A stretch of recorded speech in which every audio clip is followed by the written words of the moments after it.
KCB officers association സംഘടിപ്പിക്കുന്ന ഈ വർഷത്തെ പവർ ക്വിസ് മത്സരത്തിൻ്റെ ഫൈനൽ മത്സരം ആരംഭിക്കുവാൻ പോവുകയാണ്. ഈ ഫൈനൽ മത്സരത്തിൽ പങ്കെടുക്കുവാനും ഇത് വീക്ഷിക്കുവാനും എത്തിയിട്ടുള്ള ബഹുമാന്യരായ മുഴുവൻ ആൾക്കാരെയും ഇതിലേക്ക് സ്വാഗതം ചെയ്യുന്നു. മറ്റു സർവീസ് സംഘടനകളുമായി താരതമ്യം ചെയ്യുമ്പോൾ വ്യത്യസ്തമായ പ്രവർത്തനങ്ങൾ നടത്തുന്ന ഒരു സംഘടനയാണ് KCB ഓഫീസേഴ്സ് അസോസിയേഷൻ. വൈദ്യുതി മേഖലയിൽ നടപ്പാക്കുന്ന നയങ്ങൾ സാധാരണക്കാരായ ഉപഭോക്താക്കൾക്കും കൃഷിക്കാർക്കും ചെറുകിട വ്യവസായികൾക്കും കച്ചവടക്കാർക്കുമെല്ലാം ഗുണം ചെയ്യുന്ന നയങ്ങൾ വേണം വൈദ്യുതി മേഖലയിൽ നടപ്പാക്കുവാൻ എന്ന നിലപാടെടുക്കുന്ന സംഘടനയാണ് KCB ഓഫീസേഴ്സ് അസോസിയേഷൻ. വൈദ്യുതി ഉപഭോക്താക്കളുടെയും ജനങ്ങളുടെയും ഇടയിലേക്ക് ഇറങ്ങിച്ചെന്നുകൊണ്ട് നിരവധി പ്രവർത്തനങ്ങൾ അസോസിയേഷൻ നടത്തി വരുന്നുണ്ട്.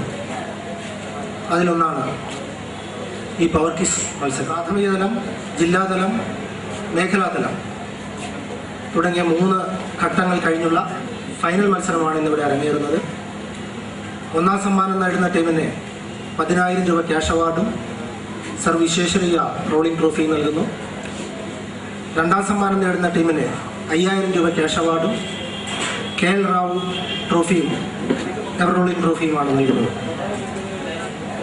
എല്ലാ തലങ്ങളിലും പങ്കെടുക്കുന്ന കുട്ടികൾക്ക് ക്യാഷ് അവാർഡുകൾ, സർട്ടിഫിക്കറ്റുകൾ, ഇത് നടത്തുന്ന സ്കൂളിന് സമ്മാനങ്ങൾ തുടങ്ങിയ വളരെ ആകർഷകമായ രീതിയിലാണ് ഈ പവർ ക്വിസ് മത്സരം നടത്തുന്നത്. ഈ പവർ ക്വിസ് മത്സരത്തിൽ പങ്കെടുക്കുന്ന ടീമുകൾ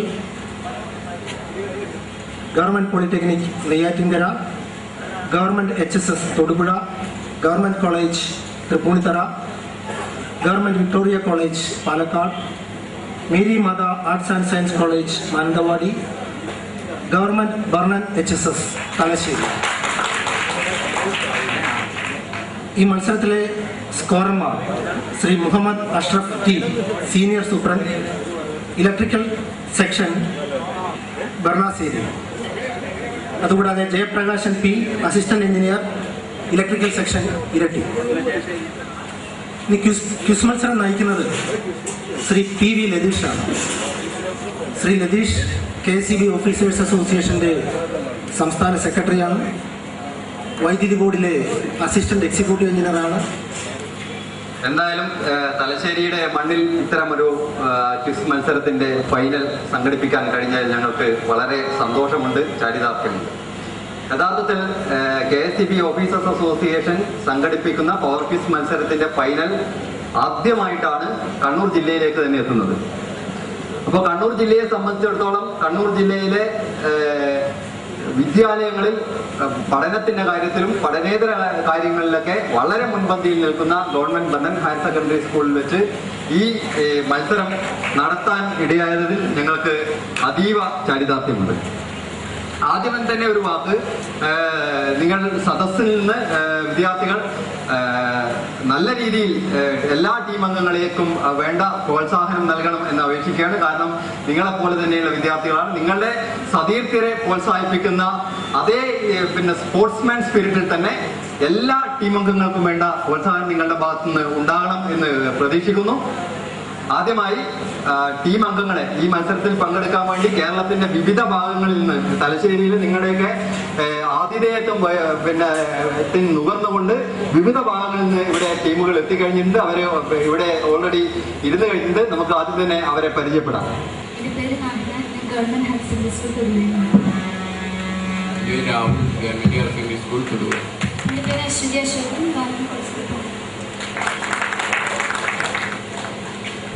അരുൺ ബാബു,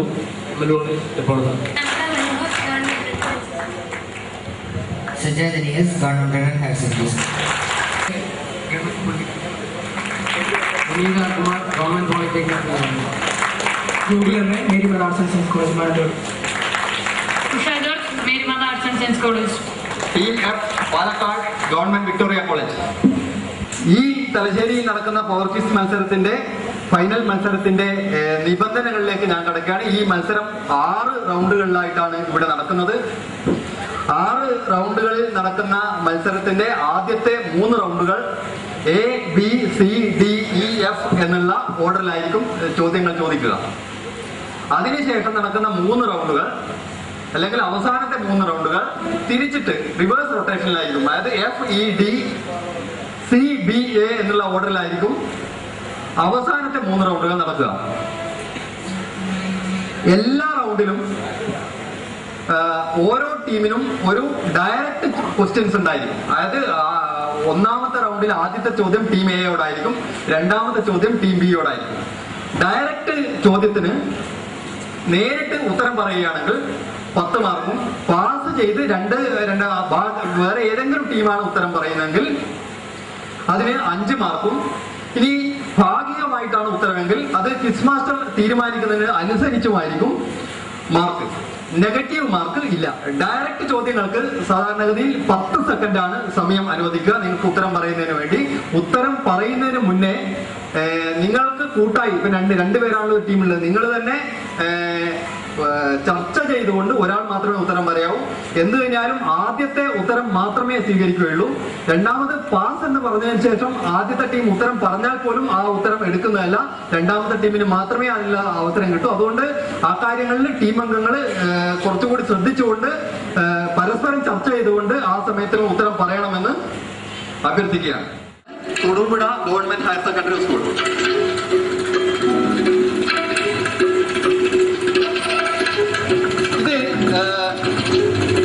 ഈ അടുത്ത കാലത്ത് നടന്ന ഒരു സംഭവം. അമേരിക്കൻ പാർലമെന്റിൽ അവതരിപ്പിച്ച 2 ബില്ലുകൾക്കെതിരെ വിക്കിപീഡിയ അടക്കമുള്ള 7000-ഓളം വെബ്സൈറ്റുകൾ പ്രവർത്തനം നിർത്തിവെച്ച് പ്രതിഷേധിക്കുകയുണ്ടായി. കാരണം കഴിഞ്ഞ ജനുവരി 24-ന് അമേരിക്കൻ പാർലമെന്റിൽ വോട്ടിങ്ങിന് വേണ്ടി തീരുമാനിച്ച 2 ബില്ലുകൾ, ആ 2 ബില്ലുകൾക്കെതിരെയുള്ള പ്രതിഷേധം യഥാർത്ഥത്തിൽ ഇന്നേ വരെ ഇന്റർനെറ്റ് കണ്ടിട്ടുള്ള വെച്ച് ഏറ്റവും വലിയ സമരമായി. കോടിക്കണക്കിന് ആൾക്കാരുടെ പങ്കാളിത്തത്തോടുകൂടി നടന്ന ആ പോരാട്ടം യഥാർത്ഥത്തിൽ ഏത് 2 ബില്ലുകൾക്കെതിരെയാണ് നിങ്ങൾ പറയേണ്ടത്? ബില്ലിന്റെ പേരാണ് ടീം എ പാസ് ചെയ്ത് കഴിഞ്ഞു, ടീം ബി തൃപ്പൂണിത്തുറ ഗവൺമെന്റ് കോളേജിനുള്ള ചോദ്യം മനസ്സിലായല്ലോ. വലിയ വാർത്താ പദ്ധതി. കാരണം വിക്കിപീഡിയ ഒരു ദിവസം പൂർണ്ണമായി ബ്ലാക്ക് ഔട്ട് ചെയ്തു. വിക്കിപീഡിയ അടക്കം ലോകത്തിലെ 7000 സൈറ്റുകൾ അന്ന് പ്രവർത്തനം നിർത്തിവെച്ചു. ഈ 2 ബില്ലുകൾക്കെതിരെ ഇന്റർനെറ്റിന് പൂച്ചുവിലം കിടന്നു എന്നുള്ള പേരിലുള്ള വലിയ രീതിയിലുള്ള പ്രതിഷേധം വന്നിരുന്നു. ഏതൊക്കെയാണ് ആ ബില്ലുകൾ? പാസ്. സി ഗവൺമെന്റ് മണ്ണൻ higher secondary school. Imitation bill and security bill. അല്ല, ഉത്തരം ശരിയല്ല. Team D Neyyattinkara government polytechnic. TITA SOPA. ഉത്തരം ശരിയാണ്. വിശദീകരിക്കാൻ പറ്റുമോ ഏതാണെന്ന് അതിന്റെ? ഓക്കെ, എന്തായാലും കുഴപ്പമില്ല. കാരണം SOPA PITA. Team D Neyyattinkara government പോളിടെക്നിക്കിന് 5 mark. Stop online piracy act SOPA, അതുപോലെ പ്രൊട്ടക്ട് IP ആക്ട് അല്ലെങ്കിൽ protect intellectual property act PIPA, ഈ 2 നിയമങ്ങൾക്കെതിരെയായിരുന്നു ഈ പ്രതിഷേധം. യഥാർത്ഥത്തിൽ ഈ 2 നിയമങ്ങൾ സ്വതന്ത്രമായ ഇന്റർനെറ്റ് ഉപയോഗത്തിന് പൂച്ചുവിലങ്ങിടുന്നു എന്നുള്ള ആരോപണം വലിയതായി നേരിട്ടിരുന്നു. ഇത് അമേരിക്കയിൽ മാത്രം നടക്കുന്ന സംഭവമല്ല, ഇന്ത്യയിൽ പോലും ഫേസ്ബുക്ക്, യാഹൂ, ഗൂഗിൾ പോലുള്ള കമ്പനികളോട് ഇത്തരം കാര്യങ്ങളിൽ ഇടപെടാൻ വേണ്ടിയുള്ള ശ്രമം ഗവൺമെന്റിന്റെ ഭാഗത്ത് ഉണ്ടാവുന്നുണ്ട്. യഥാർത്ഥത്തിൽ സ്വതന്ത്രമായിട്ടുള്ള ഇന്റർനെറ്റിന്റെ ഇത്തരം ഉപയോഗങ്ങൾക്കെതിരെയുള്ള ശ്രമങ്ങൾ പല ഗവൺമെന്റുകളുടെ ഭാഗത്ത്, പ്രത്യേകിച്ച് സോഷ്യൽ നെറ്റ്വർക്കുകൾക്കെതിരെ പല ഗവൺമെന്റുകളുടെ ഭാഗത്തും ഉണ്ടാകുന്നുണ്ട്. ആ കാര്യം നമ്മൾ മനസ്സിലാക്കേണ്ടതാണ്. ടീം ബിയോടാണ് ഈ ഒന്നാമത്തെ റൗണ്ടിലെ രണ്ടാമത്തെ നേരിട്ടുള്ള ചോദ്യമാണ്.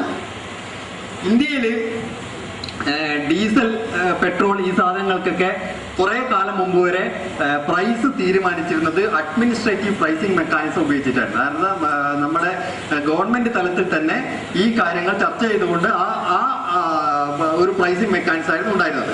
എന്നാൽ ഇപ്പോൾ ഉപയോഗിക്കുന്ന മെക്കാനിസം അല്ല, ഇപ്പോൾ അതാത് കമ്പനികൾ തീരുമാനിക്കുന്നുണ്ടെങ്കിൽ അതിനു വേണ്ടിയിട്ടുള്ള പ്രൈസിംഗ് മെക്കാനിസം അല്ലെങ്കിൽ ഇന്ത്യയിൽ പെട്രോൾ വില നിശ്ചയിക്കുന്ന രീതിയുടെ പേര്, പെട്രോളിന് മാത്രം നമ്മൾ അഡ്മിനിസ്ട്രേറ്റീവ് പ്രൈസിംഗ് മെക്കാനിസത്തിൽ നിന്ന് മാറുകയുണ്ടായി. ഇന്ത്യയിൽ പെട്രോൾ വില നിശ്ചയിക്കുന്ന രീതിയുടെ പേരെന്താണ്?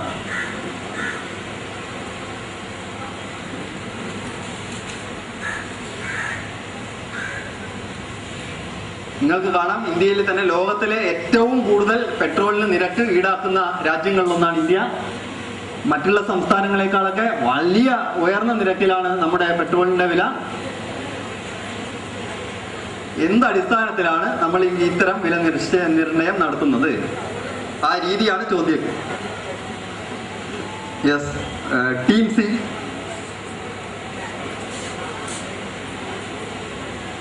ലോകത്ത് നിലനിൽക്കുന്ന പെട്രോളിന്റെ പൈസയുടെ ആനുപാതികമായ ഇല്ല. Team F. Team A pass. Audience, ഇന്ത്യയിൽ പെട്രോൾ വില നിശ്ചയിക്കുന്ന രീതിയുടെ പേരെന്താണ് എന്നാണ് ചോദ്യം. ഇതിന്റെ ശരിയായ ഉത്തരം ഇമ്പോർട്ട് പാരിറ്റി പ്രൈസിംഗ് എന്നതാണ്. അപ്പൊ കാരണം ഞാൻ ഇതിന്റെ ശരിയായ ഉത്തരം പറയുന്നതുകൊണ്ട് തന്നെയാണ് അതിലേക്ക് വേണ്ടിയുള്ള സൂചനകൾ അടക്കം നൽകിയിരുന്നു. അതുകൊണ്ടാണ് അതിന്റെ ആ രീതിയിൽ വിശദീകരണം നൽകിയിട്ടും അതിന് മാർക്ക് കൊടുക്കാൻ പറ്റാത്തൊരു സ്ഥിതി വന്നത്. ഇന്ത്യൻ മണ്ണിൽ നിന്ന് കുഴിച്ചെടുക്കുന്ന പെട്രോളാണ് യഥാർത്ഥത്തിൽ 28% കഴിഞ്ഞ ക്വാർട്ടറിലെ കണക്കനുസരിച്ച് 28% പെട്രോൾ ഇന്ത്യൻ മണ്ണിൽ നിന്ന് കുഴിച്ചെടുക്കുന്ന ക്രൂഡ് ഓയിലിൽ നിന്ന് ഉത്പാദിപ്പിക്കുന്നതാണ്. എന്നാൽ ഈ 28% അന്താരാഷ്ട്ര നിരക്കിലുള്ള ആ ഇമ്പോർട്ടിന്റെ പാരിറ്റി അനുസരിച്ചിട്ടാണ് ഇവിടെ പെട്രോളിന്റെ വില നിശ്ചയിക്കുന്നത്.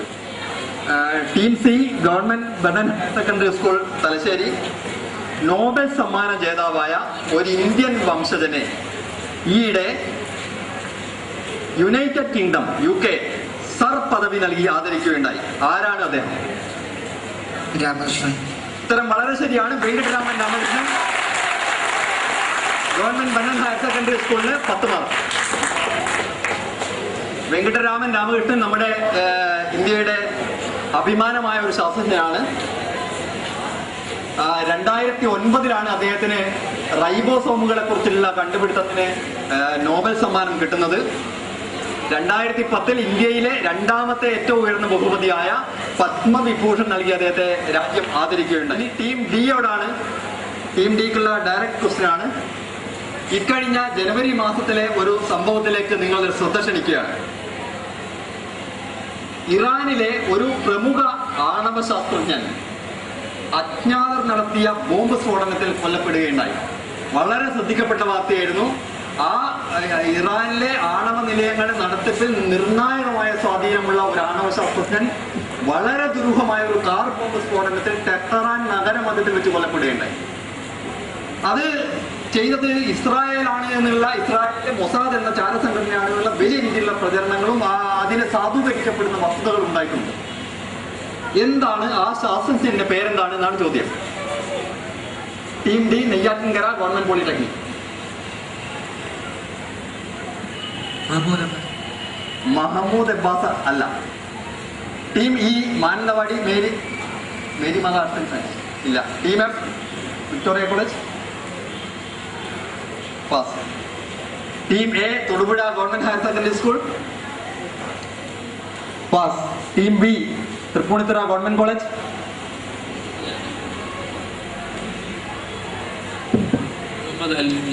മുഹമ്മദ് അൽഹദി ശരിയല്ല. Team C government Brennen higher secondary school Muhammad Ayub Khan. Muhammad എല്ലാവരും ചുറ്റിപ്പറ്റി നിൽക്കുകയാണ്. അല്ല, ഓഡിയൻസിലേക്ക് പോവുകയാണ്. അതായത് ഇറാൻ നഗരത്തിലെ ടെഹ്റാനിൽ വെച്ച് യഥാർത്ഥത്തിൽ ഈ ശാസ്ത്രജ്ഞൻ ടെഹ്റാനില് അദ്ദേഹത്തിന്റെ ഡ്രൈവറെയും അംഗരക്ഷകനെയും കാത്ത് ആ കാറിൽ ഇരിക്കുകയായിരുന്നു. അപ്പോഴൊരു ബൈക്കിൽ ഒരു മുഖം മൂടി വെച്ച് വന്ന ഒരാളാണ്. അയാൾ ജസ്റ്റ് ഒരു 2 സെക്കൻഡ് ഇയാളാണ് ആ കാറിലില്ലെന്ന് ഉറപ്പുവരുത്തുകയും എന്തോ ഒരു സാധനം കാറിന്റെ പിറകിൽ ഘടിപ്പിച്ച് അയാൾ പോയി 7 സെക്കൻഡ് കൊണ്ട്, അതായത് മൊത്തം 9 സെക്കൻഡ് കൊണ്ടാണ് അസാസിനേഷൻ നൽകുന്നത്. ആ കാറ് നിശേഷം പൊട്ടിത്തകർന്നു. അംഗരക്ഷകൻ ഗുരുതരമായ ആസ്പത്രിയിൽ കിടക്കുന്ന സ്ഥിതി വന്നു. ഇയാൾ ആ സംഭവ സ്ഥലത്ത് വെച്ച് മരണപ്പെടുകയുണ്ടായി. അപ്പോ ഇറാന്റെ ആഭ്യന്തര കാര്യങ്ങളിലുള്ള ഇടപെടലായി ലോകം മുഴുവൻ വ്യാഖ്യാനിക്കപ്പെട്ട ഒരു സംഭവമായിരുന്നത്. ആ ശാസ്ത്രജ്ഞന്റെ പേരാണ് ചോദ്യം. അപ്പൊ ഇറാന്റെ ആണവ ശാസ്ത്രജ്ഞനായ മുസ്തഫ റോഷനാണ് ആ രീതിയിൽ കൊല്ലപ്പെട്ടത്. പേരെന്താണ്? അബ്ദുൽ മുസഫർ. Very good. ഈയിടെ അന്തരിച്ച ഒരു പ്രശസ്ത വനിതയെ കുറിച്ചാണ് ചോദ്യം. ഇവർ ഇന്ത്യയിലെ ആദ്യത്തെ വനിതാ പ്രസ് ഫോട്ടോഗ്രാഫറാണ്. കാരണം മരിക്കുന്നത് ഈ കഴിഞ്ഞ മാസം ജനുവരിയിലാണ് മരണപ്പെടുന്നത്. ഇന്ത്യയിൽ ആദ്യത്തെ വനിതാ പ്രസ് ഫോട്ടോഗ്രാഫർ, വളരെ പ്രശസ്തയായ വനിതയാണ്. പത്മവിഭൂഷൺ നൽകി രാജ്യം ആദരിച്ചിട്ടുള്ള ഒരാളാണ്. ഹൊമൈ വ്യാരവാല. ഉത്തരം വളരെ ശരിയാണ്. ടീം ഇക്ക് 10 mark. Mananthavady Mary Matha arts and science കോളേജിന് 10 മാർക്ക്. 1930കളിലും വളരെ ആക്റ്റീവായി ഈ നമ്മുടെ സ്വാതന്ത്ര്യ സമര കാലഘട്ടത്തിൽ ജവഹർലാൽ നെഹ്റു, മഹാത്മാഗാന്ധിയായിട്ടൊക്കെ ബന്ധപ്പെട്ടിട്ടുള്ള ധാരാളം ഫോട്ടോഗ്രാഫുകൾ അക്കാലത്തൊക്കെ പത്രങ്ങളിൽ പ്രസിദ്ധീകരിച്ചിട്ടുള്ള ആളാണ്. അവര് പത്രങ്ങളിൽ അവരുടെ ഫോട്ടോ പ്രസിദ്ധീകരിച്ചിരുന്നത് ഡാൽഡ 13 എന്ന കോഡിലായിരുന്നു. ഡാൽഡ 13 എന്ന കോഡ് വരാനുള്ള പ്രധാനപ്പെട്ട കാരണം അവരുടെ കാറിന്റെ അന്നത്തെ രജിസ്ട്രേഷൻ നമ്പർ DLD 13 എന്നായിരുന്നു. അപ്പൊ അതിന്റെ അടിസ്ഥാനത്തിലാണ് അവരുടെ എല്ലാ ഫോട്ടോകളും ഡാൽഡ 13 എന്ന പേരിലാണ് പ്രസിദ്ധീകരിച്ചത്. ഉത്തരം പറഞ്ഞ ടീം ഇക്ക് 10 മാർക്ക്. ടീം എഫിനോടാണ് അടുത്ത ചോദ്യം. കാരണം തമിഴ്നാട്ടിന്റെ തീരപ്രദേശങ്ങളിൽ നാശം വിതച്ച താനെ കൊടുങ്കാറ്റിനെ കുറിച്ച് നിങ്ങൾ കേട്ടിട്ടുണ്ടാവും. കാരണം ഈ കൊടുങ്കാറ്റ് ആ മേഖലയിൽ ധാരാളം നാശനഷ്ടം വിതച്ചിട്ടുണ്ട്. അപ്പൊ ഈ കൊടുങ്കാറ്റുകൾക്കൊക്കെ അല്ലെങ്കിൽ ഈ സൈക്ലോൺസിന് നമ്മൾ പേരിടുന്നത് ഈ കൊടുങ്കാറ്റ് വന്നതിന് ശേഷമല്ല. ഓരോ മേഖലയിലുള്ള കൊടുങ്കാറ്റുകൾക്ക് വേൾഡ് മെറ്റീരിയോളജിക്കൽ ഓർഗനൈസേഷന്റെ പ്രാദേശിക കമ്മിറ്റികൾ ആദ്യമേ തന്നെ പേര് നിശ്ചയിക്കും. അടുത്ത കൊടുങ്കാറ്റിന് ഇതായിരിക്കും പേര്, അതിന്റെ അപ്പുറത്തേന് ഇന്നതായിരിക്കും പേര്, അതിന്റെ അപ്പുറത്തേന് ഇന്നതായിരിക്കും പേര്. അപ്പൊ ഇനി വടക്കൻ ഇന്ത്യൻ മഹാസമുദ്രത്തിന്റെ ഭാഗമായ അറബിക്കടലിലും ബംഗാൾ ഉൾക്കടലിലും ഇനി അടുത്തൊരു കൊടുങ്കാറ്റ് ഉണ്ടാവുകയാണെങ്കിൽ അതിന് പേര് നിശ്ചയിച്ചു കഴിഞ്ഞിട്ടുണ്ട്. എന്താണ് ആ പേര്?